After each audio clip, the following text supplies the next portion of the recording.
2020년 8월 28일 금요일 청소년 매일 성경 큐티입니다. 이사야서 37장 1절부터 20절인데요. 1절부터 8절까지만 보도록 하겠습니다. 히스기야 왕도 그 말을 듣고 자기 옷을 찢었습니다. 그는 너무나 슬퍼서 베옷을 입고 여호와의 성전으로 갔습니다. 히스기야는 왕궁 관리인 엘리야김과 서기관 셈나와 나이 든 제사장들을 이사야에게 보냈습니다. 그들은 모두 베옷을 입고 이사야에게 갔습니다. 이사야는 아모스의 아들로서 예언자였습니다. 그 사람들이 이사야에게 말했습니다. 히스기야 왕께서 이렇게 말씀하셨습니다. 오늘은 슬픔과 심판과 부끄러움의 날이요. 마치 아이를 낳을 때가 되었는데도 아이를 낳을 힘이 없는 임신한 여인과 같소. 아시리아의 왕이 랍사게를 보내어 살아계신 하나님을 조롱했소. 당신의 하나님 여호와께서도 그 말을 들으셨을 것이요. 당신의 하나님 여호와께서 그 들으신 말에 대하여 심판을 내리시기를 원하오. 그러니 살아남은 이스라엘 백성을 위해 기도드려 주시오. 히스기야 왕의 신하들이 이사야에게 오자 이사야가 그들에게 말했습니다. 그대들의 주인에게 이렇게 전하시오. 여호와께서 이렇게 말씀하셨소. 내가 들은 말 때문에 두려워하지 마라. 아시리아 왕의 신하들이 나를 모독한 말 때문에 놀라지 마라. 보아라, 내가 아시리아의 왕에게 한 영을 넣겠다. 그는 어떤 소문을 듣고 자기 나라로 돌아가게 될 것이다. 내가 그를 그의 땅에서 칼에 맞아 죽게 하겠다. 그때 랍사게는 아시리아의 왕이 라기스를 떠난다는 말을 듣고 후퇴하였습니다. 그리고 림나 성을 공격하고 있는 아시리아 왕에게 갔습니다. 오늘 본문 이전의 이야기는 이렇습니다. 아시리아 왕 사네립이 유다를 침공했고요. 거의 모든 영토를 점령한 상황이죠. 이제 남유다 수도 예루살렘 하나만 남은 절대절명의 위기입니다. 게다가 랍사게라는 신하를 보내가지고 히스기야와 백성들 앞에서 연설을 하게 하죠. 그 내용이 히스기야가 너희를 지켜주지 못한다. 하나님이 너희를 지켜주지 못한다. 이렇게 외칩니다. 이 외침이 어쩌면 지금 이 세상이 우리 예수 믿는 사람들에게 외치는 그런 외침과 참 비슷한데요. 그렇게 히스기야와 백성들 또 하나님과 이스라엘 사이를 이간질하는 장면이 어제까지의 본문이었습니다. 1절에 히스기야가 그 사실을 전해 듣고 어떻게 반응합니까? 옷을 찢고 베옷을 입습니다. 비통한 슬픔을 나타내는 유대인들의 전형적인 방법이죠. 성경에 종종 등장하는데요. 그리고 아주 중요한 문장이 등장합니다. 여호와의 성전으로 갔다. 여호와의 성전에 왜 갔을까요? 지금은 제사를 드릴 수 있는 상황이 아니죠. 이건 분명 기도하러 간 것입니다. 그리고 이 부분이 바로 지금 이 절대절명의 위기를 해결하는 첫걸음이 되는 것이죠. 하나님의 백성들은 모든 문제를 기도로 푸는 존재들인 거죠. 세상은 기도를 우습게 여기지만 하나님을 믿는 사람들은 기도를 가장 강력한 최후의 보루와 같은 것으로 여깁니다. 그런데 기도만 하지 않습니다. 2절에 보니까요. 이사야에게 사람을 보냅니다. 엘리야김과 셈나와 특히 나이 든 제사장들을 보냅니다. 왜 보낼까요? 이사야를 통해서 하나님의 말씀을 듣고자 함이죠. 이 나이 든 제사장을 보내는 이 부분 잘 보셔야 되는데 제사장들 중에서 가장 고참을 보냈다는 것입니다. 무슨 뜻일까요? 이사야로부터 듣고자 하는 그 하나님의 말씀에 대한 경외, 존경을 나타낸 것이죠. 가장 나이 많은 고참을 보냄으로써 하나님의 말씀을 홀대하는 게 아니라 존중한다는 것을 보여주는 것입니다. 여기서 아주 중요한 교훈이 있습니다. 그것은 바로 기도와 말씀은 이처럼 같이 해야 한다는 것입니다. 다시 말해 기도만 해서도 안 되고 말씀만 봐서도 안 된다는 것이죠. 지금 히스기야가 이 두 가지를 같이 하고 있습니다.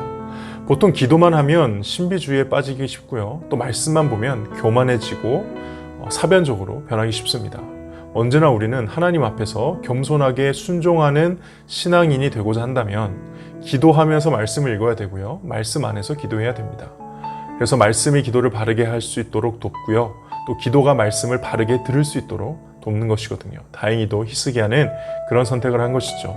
3절과 4절에 히스기야가 이사야에게 예루살렘의 사정을 호소하면서 기도를 요청합니다. 아이를 낳을 때가 되었는데도 아이를 낳을 힘이 없는 임신한 여인과 같다고 하죠. 정말 이럴 수도 저럴 수도 없는 진퇴양난의 예루살렘을 묘사한 것이고요. 특히 이사야에게 당신의 하나님이라고 이렇게 표현하고 있는데 실제로 하나님의 하나님은 히스기야의 하나님이기도 하시죠. 그럼에도 불구하고 왜 이렇게 표현했는가? 아마도 그전에는 하나님을 온전히 의지하지도 못했던 모습에 대한 반성, 그 송구한 마음을 그렇게 표현한 것으로 보입니다. 그렇게 이사야에게 호소한 히스기야, 이사야는 6절과 7절에 답을 해주죠. 한마디로 두려워하지 말라는 것입니다. 두려워하지 말라. 사실 이 말씀은 언제나 하나님의 백성에게 하나님이 해주시는 말씀입니다. 누가 성경에서 두려워하지 말라는 것을 세워봤다고 하죠. 그게 365번이라고. 1년 내내 하나님 앞에서 우리가 들어야 될 말씀이 두려워하지 마라 라는 말씀이라고 누군이 이렇게 표현하기도 합니다. 뭐 바른 해석이라고 할 수는 없지만 그 메시지는 저는 공감합니다. 하나님께서 우리에게 가장 많이 해주시는 말씀 중에 하나가 두려워하지 말라라는 것이죠. 나를 믿고 담대하게 당당하게 그 상황 가운데서도 이겨내라 하는 것입니다. 그리고 말씀하십니다. 7절에 한 영을 아시리아 왕에게 넣겠다고요. 여기서 이 영은 성령님은 아닙니다. 이 영이 여러 가지 의미로 쓰이는데 여기는 마음이라고 보면 될 것 같아요. 공포, 불안감 등의 마음을 넣어서 다시 자기 집으로 돌아갈 수밖에 없는 상황을 만들고 그 돌아가서 칼에 맞아 죽겠다. 반역을 당하는 것이죠. 그런 심판을 내릴 거다라고 그냥 너무 쉽게 딱 말씀을 하십니다. 한마디로 이 상황은 하나님 입장에서 아무것도 아니라는 것이죠. 그렇습니다.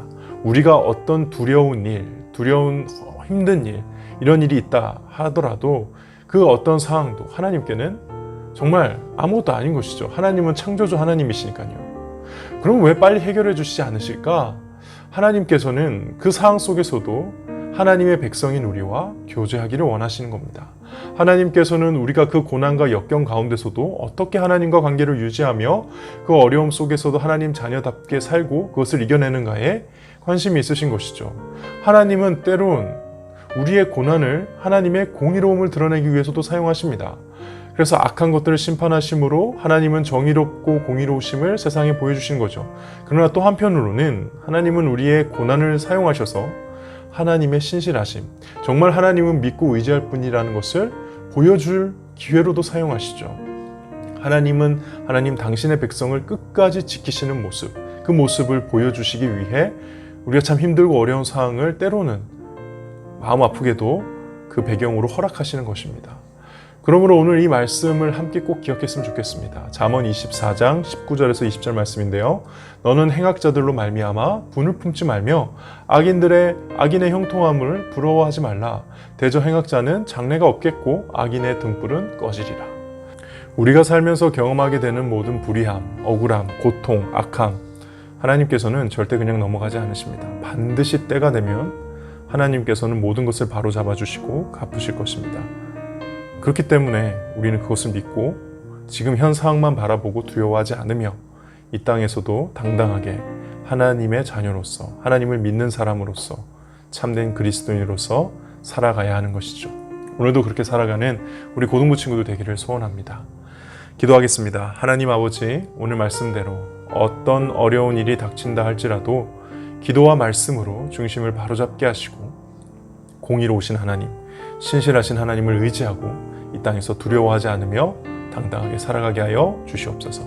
예수 그리스도의 이름으로 기도하옵나이다. 아멘.